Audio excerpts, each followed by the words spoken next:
নমস্কার বন্ধুরা, পিঠার রান্নাঘরে আপনাদের সবাইকে স্বাগত। আজ আমি আপনাদের সাথে শেয়ার করব বিট চিংড়ির রেসিপি।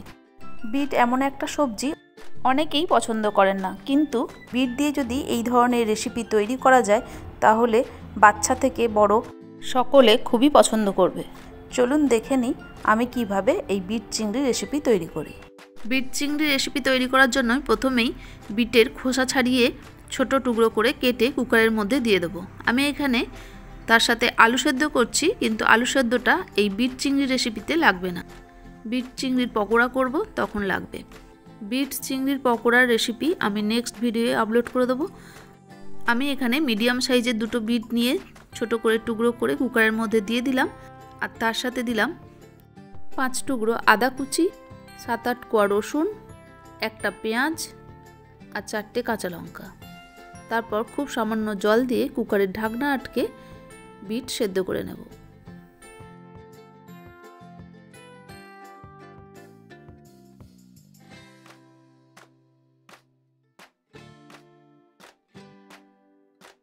এখন সেদ্ধ করা বিট কুকার থেকে বার করে বাটিতে রেখে ঠান্ডা করে নেব।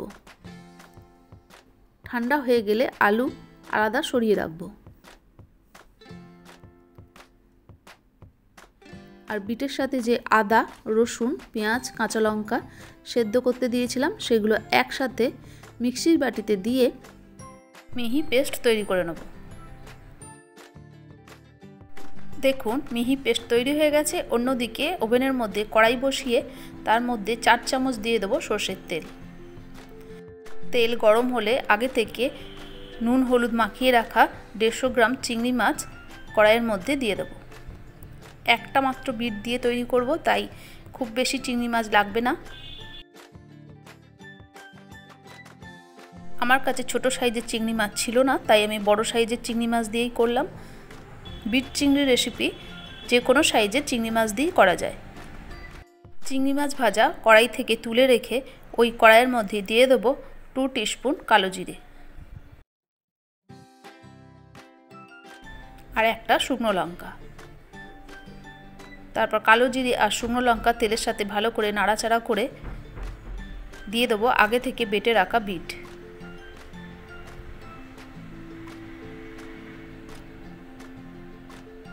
বিট তেলের সাথে খুব ভালো করে মিশিয়ে নিয়ে জল শুকিয়ে নেব।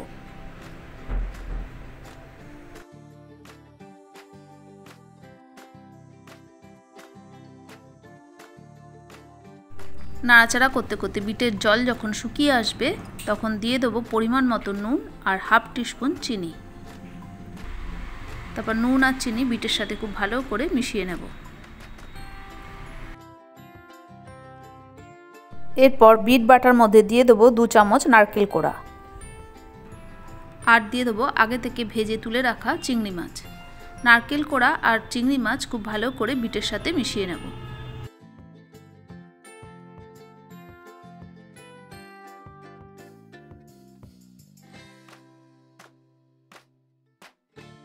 নারকেল আর চিংড়ি মাছ ভালো করে মিশিয়ে নিয়ে দিয়ে দেবো ধনেপাতা কুচি।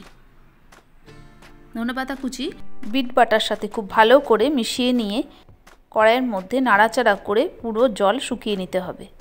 বিট বাটা শুকনো শুকনো হয়ে এলে তখন সার্ভিং বলে তুলে পরিবেশন করে দেব।